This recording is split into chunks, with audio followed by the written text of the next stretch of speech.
Merci. Donc, vous êtes sur l'espace démo et puis on va poursuivre les démonstrations justement.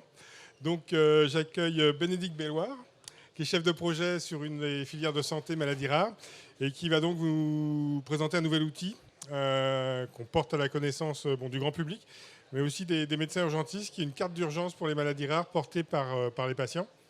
Je vous passe la parole. Vous nous expliquez ça en quelques diapos ? Absolument, merci.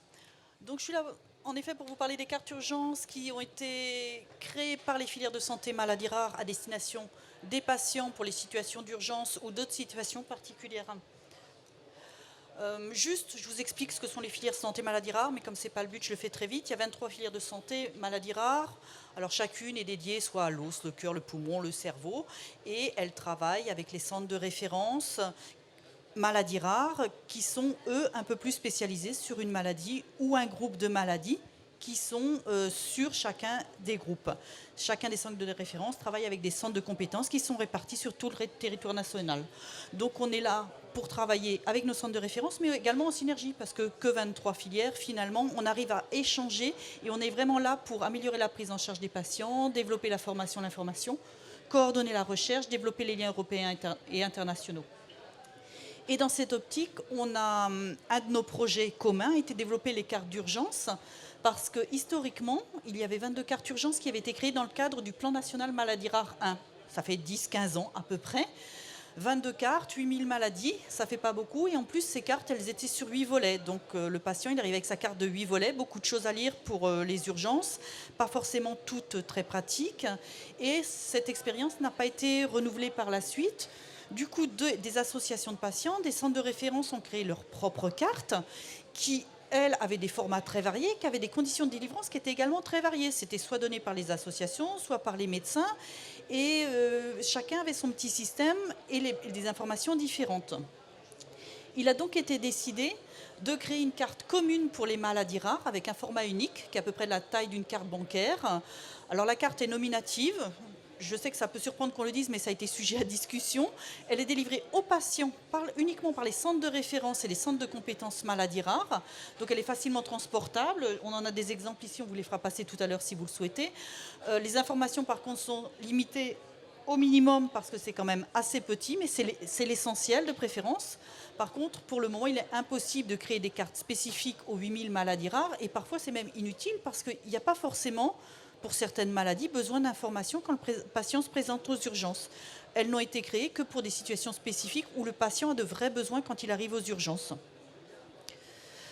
Le format de cette carte a été validé par le ministère chargé de la Santé, plus particulièrement par la DGOS, qui a pris en charge l'impression des premières cartes. Donc ça fait à peu près 6 mois que les premières cartes ont été imprimées, et donc elles sont en train d'être données aux centres de référence qui les distribuent à leurs patients.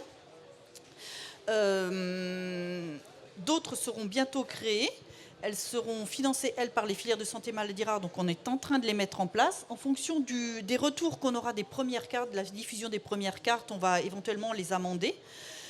Et ces cartes, le contenu de ces cartes, autant la première et la quatrième de couve sont assez similaires d'une carte à l'autre, autant les pages intérieures ont été adaptées en fonction des filières de santé maladies rares, en fonction des maladies. Et donc, soit elles ont des données cliniques normales, qui sont normales pour le patient, soit elles ont des recommandations à faire, à ne pas faire. Mais plus que de longs discours, des exemples pour 3 des filières. Donc, l'exemple pour la filière sans gène, c'est les maladies rares sensorielles. Eux ont fait le choix d'avoir une carte qui est vierge. Et le médecin notera quel est le diagnostic pour ce patient et les retentissements fonctionnels majeurs pour ce patient et cette pathologie en particulier.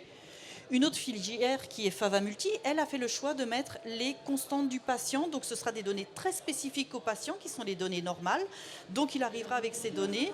Et C'est une annonce, oui, mais continuez, on vous entend. On va continuer. Donc là, pour le coup, et il s'agit de la carte pour le syndrome de Marfan. Donc c'est une carte pour une urgence vitale. Donc il est très important d'avoir cette carte quand le patient arrive aux urgences. Et pour d'autres filières, par exemple la filière Marie pour les maladies rares immunohématologiques, on a fait le même choix pour la filière dont je fais partie, qui est Brain Team. On a des recommandations à faire, à ne pas faire, éventuellement. Les traitements qui ne sont pas recommandés pour tel type de pathologie, etc. Ce sont vraiment des recommandations pour le patient quand il arrive aux urgences et ça peut orienter le médecin urgentiste pour certains traitements ou des actes à ne pas effectuer pour certains patients. Alors les premiers retours, puisque comme je vous disais, ces cartes, elles n'ont que quelques mois, c'est l'intitulé carte urgence restreint l'usage de la carte. Les cartes pourront être utilisées dans d'autres circonstances. Je pense en particulier pour la filière dont je fais partie, qui est les maladies du système nerveux central. On a des patients qui ont une maladie de Huntington, un syndrome Gilles de la Tourette. Ils sont arrêtés par la police dans la rue et on les met en cellule de dégrisement, alors qu'ils n'ont pas de problème d'ébriété. Donc s'ils avaient cette carte, on se dit que ça pourrait peut-être être un petit peu plus pratique pour eux.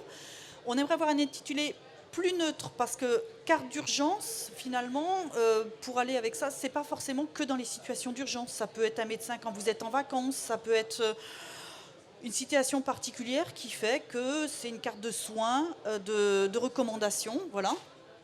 On a prévu faire une communication auprès des services d'urgence. Alors, en plus de diffuser les fiches d'urgence Orphanet que peut-être vous connaissez déjà, vous avez déjà connaissance, il y a environ 80 fiches urgence qui ont été publiées par Orphanet que vous pouvez trouver sur le site Orphanet.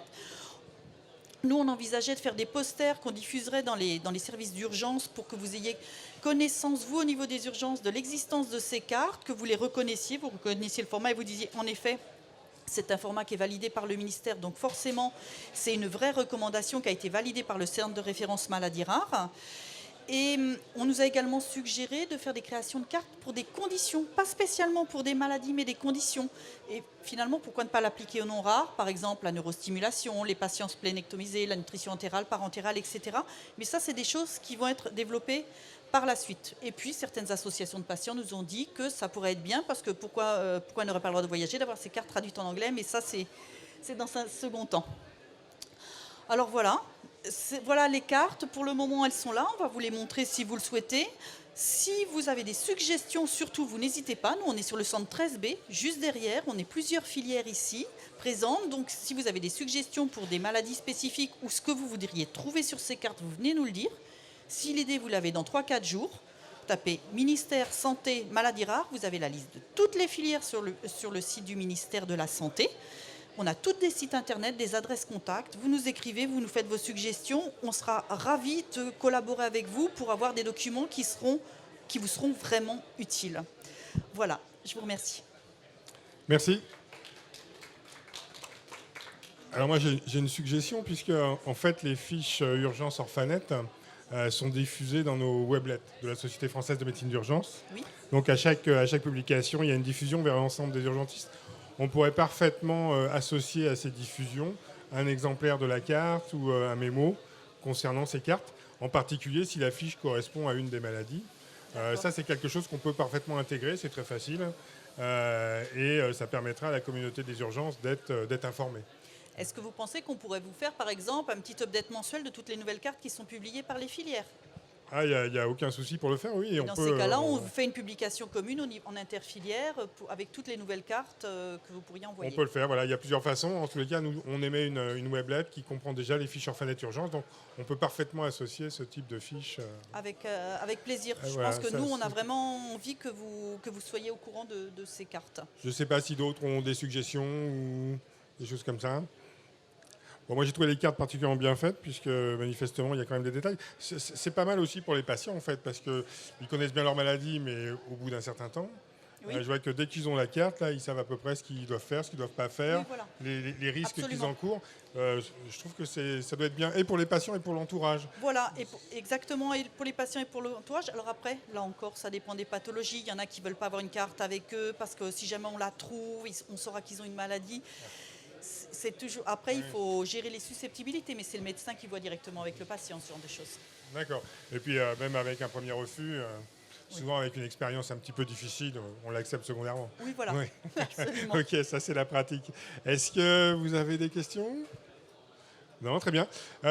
Donc, on vous joint via le site du ministère ? Alors, Filière maladies rares, c'est ça ? soit vous connaissez les filières, les 23 filières Oui. par cœur, Ce n'est soit pas vous le cas. tapez ministère santé, maladies rares, et vous avez la liste des 23 filières avec nos adresses contacts. D'accord, ok. Et Et là, donc on vous vous retrouve écrivez et on à peut- l'une des 23 qui communiquera aux 23 autres si vous le souhaitez. D'accord, bah c'est parfait. Bah, écoutez, je vous remercie pour vous en cette prie. présentation.